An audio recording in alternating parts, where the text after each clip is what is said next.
Olá, sejam todos bem-vindos. Estamos aqui num papo de segunda acontecendo numa quarta-feira, porque hoje nós temos uma data especial. E para falar um pouco sobre os dias de hoje, eu trago aqui a doutora Márcia, pneumologista, que vai se apresentar. Olá, eu sou Márcia Oliveira, sou médica pneumologista.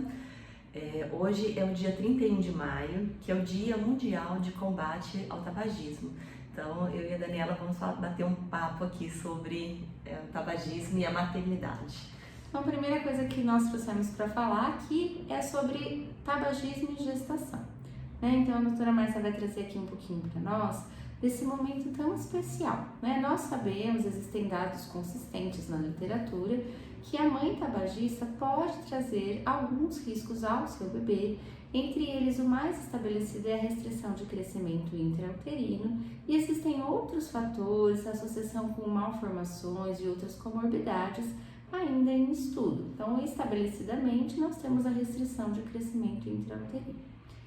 Uma questão sempre importante lembrar é que no pré-natal, as mulheres acabam ficando mais mobilizadas para cuidar da sua saúde, porque o fato de ter um bebezinho dentro da barriga faz com que ela pense nessa questão de uma vida nova, uma vida pela qual ela vai ser responsável e faça algumas mudanças no seu estilo de vida, algumas questões para melhorar os seus cuidados de saúde. Então, vamos falar um pouquinho sobre isso primeiro, enquanto o bebê ainda está na barriga, doutora Márcia. Bom, como a Daniela falou, nessa fase, muitas mulheres param de fumar até mesmo antes de chegar na consulta do pré-natal, porque elas já descobrem e aí naquele impacto falam, eu não vou mais fumar.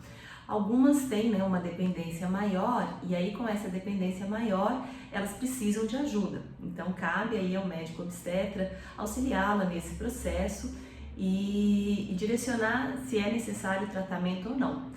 Muitas param somente com a abordagem motivacional, Então é conversar com ela, falar sobre as questões, sobre esse impacto que vai ter, Então, como a Daniela também já colocou, as questões de restrição de crescimento intrauterino, e aí dificuldade na circulação placentária, às vezes predispondo um trabalho de parto mais prematuro. Então esses nuances estão bem estabelecidos, E também a gente sabe que crianças filhas de mãe fumante acabam fumando, acabam desenvolvendo doenças respiratórias logo de imediato no nascimento também. Bom, falando então, chegamos no momento do nascimento, então a gente pensa assim, aquelas mulheres que não conseguiram interromper o hábito do tabagismo durante a gestação, então lembrando isso que a doutora Márcia trouxe aqui para nós, do papel do ginecologista, do obstetra, de durante o pré-natal, em primeiro lugar, incentivar a cessação do hábito e identificar aquelas famílias, aquelas mulheres que têm um hábito mais arraigado, para que elas possam ser encaminhadas para o pneumologista e para equipes multidisciplinares, equipes multiprofissionais e multidisciplinares, onde essa mulher vai receber um cuidado extensivo, vai às vezes entrar em grupos anti-tabagismo para receber uma ajuda para cessar o tabagismo. Nós estamos falando aqui da mãe, no pré-natal, mas agora que nós chegamos no momento do nascimento, nós vamos falar da mãe e dos outros familiares. Então, após o nascimento, quando o bebê chega nesse ambiente da família, não só a mãe tabagista, mas o pai tabagista, a avó, o avô, a madrinha, a funcionária da casa. Então, nesse momento é quando a gente se preocupa, a doutora Márcia até aqui falou num ato falho, do bebê ser um fumante passivo. Então, quando as pessoas que cuidam desse recém-nascido, desse lactente, elas têm o hábito de tabagismo, quando elas fumam, a fumaça é exalada por elas e o cigarro, enquanto queima, tá indo pro bebê, Então, o bebê respira esse ar com a fumaça do cigarro, e é isso que a gente chama de fumante passivo. Então, após o nascimento, nós temos uma próxima etapa. Qual seria, então? Exato. Às vezes a pessoa tem aquela coisa assim, eu fumo, mas eu me lavei antes de pegar a criança. E não é só isso, As substâncias, elas se aderem muito mais. E também, isso daí, com o passar dos anos, a criança, ela sempre imita o pai e a mãe. Então, se ela vê o pai e a mãe, ou aquele cuidador a que ela se remete, carinhosamente fumando, ela acaba querendo imitar isso no futuro. Então, a gente tem estudos também falando no futuro que isso prejudica a percepção de gravidade em relação às consequências do cigarro por essas crianças filhas de fumante. E provavelmente, né, aquela história do filho de peixe, peixinho vai acabar fumando porque viu aquilo com uma certa naturalidade, né?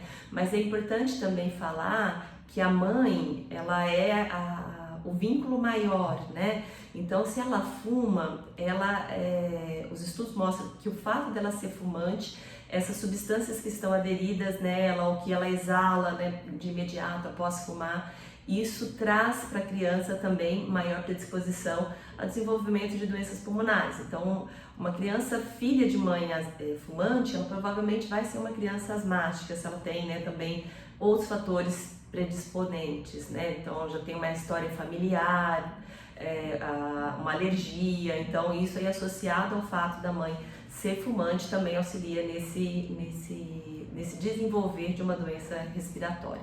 E aí existem outras coisas também, né? A longo prazo isso vai interferir então, na alfabetização, então, são crianças que têm maior dificuldade de concentração, vão ter déficits para processar, né, o que estão aprendendo. Então tem estudos que mostram que crianças filhas de fumante também têm essa dificuldade, essa lentidão cognitiva no aprendizado por causa das questões relacionadas com o tabaco. Com a exposição precoce ao tabaco. Isso. Bom, acho que hoje era esse recadinho aqui que a gente queria deixar para vocês, né? Lembrando então que nós temos os dias. Outro dia eu fiz um vídeo sobre o Dia das Mães, hoje a gente faz do Dia do Tabagismo. Então todo dia é dia da gente ter a oportunidade de trazer para uma pessoa que está envolvida com o tabagismo a questão de parar de fumar. Mas a gente tem sempre um dia especial no ano para falar mais sobre isso e para trazer isso à memória. Então, todos os dias são um bom dia para a gente combater o tabagismo. Especialmente hoje, todos nós nos dedicamos a falar um pouquinho mais sobre isso. Então, quem está vendo o nosso vídeo agora, espero que possa ser útil para você, para os seus familiares, para alguém que você conheça, para mobilizar, né? Então, de tudo que a gente fala, o primeiro passo é que a pessoa queira mudar, né? Porque se ela não quiser mudar, não adianta oferecer nenhum tipo de ajuda. Exatamente, tem que ter essa motivação inicial e também, né, aqui nesse canal que a gente pega mais mães, sejam exemplos, né? Então, como eu disse, a mãe que fuma, ela passa a ser um exemplo de pessoa que fuma para o seu filho e ele vai ter uma tendência a querer realizar isso no futuro também. Então, para você que está fumando, seja um exemplo para o seu filho, busque tratamento, né, busque a motivação que você precisa para cessar o tabagismo. É isso, gente. Um beijão, fiquem com Deus e até o próximo.